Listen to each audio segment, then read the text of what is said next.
Okay, so we are starting a new series in the shop. We're at DAP Repair, and we're going to be starting a series where we talk about interesting things that we have in the shop. So we have this Mark IV 1.8T that had an overheating issue that caused engine damage. So we actually had the cylinder head taken out, machined to a very experienced machinist, one that I've personally known for over a decade. He's done a ton of this specific 1.8T head for me back when I was at the dealer. And we actually had a problem. So let's take a look at the cylinder head. So here we have our cylinder head. This is actually a machined head. This went onto the car, and then we had an issue.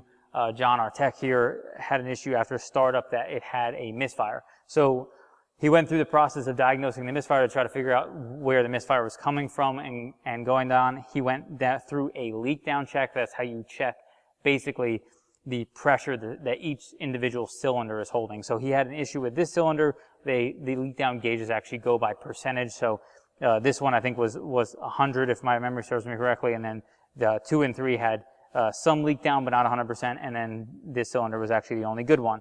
The only cylinder misfiring was this one, and when we had the head machine, John had mentioned to the machinist that he thought that the lip and the gapping between the cylinder head and the valve actually seemed pretty tight.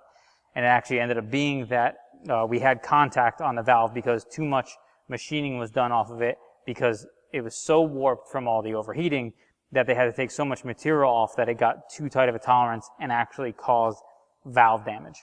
Okay, so how can we check? We're looking at this valve, and you can see it's visually slightly different, although it's very hard to tell. You also can put a flashlight in here, and if you look around the valve, you can actually see some of the light coming through the valve, which means you definitely have an issue with this one being seated. This one, while it did have some leak down, you cannot see light, which usually, if you can see light, it's going to have a pretty significant leak. So what you can do is take this water and pour it in the cylinder, and it'll determine how much it's going to be leaking or not and how obvious that leak is. So what you'll see here is this one is kind of bubbled up and filled with water. This one's dissipating very quickly. So we know we have an issue with sealing on this cylinder, and we're going to have to probably get the valves relapped, this valve, probably at least three valves replaced, and then put a head spacer if the customer decides that that's the route we want to go, because unfortunately this head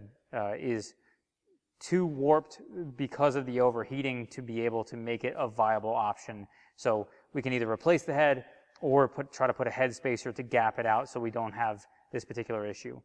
Thanks so much for watching our In the Shop. This is our first episode, so feel free, leave it in the comments. Let us know the feedback of, is this interesting to you, is it not, and would you like to see more stuff like this?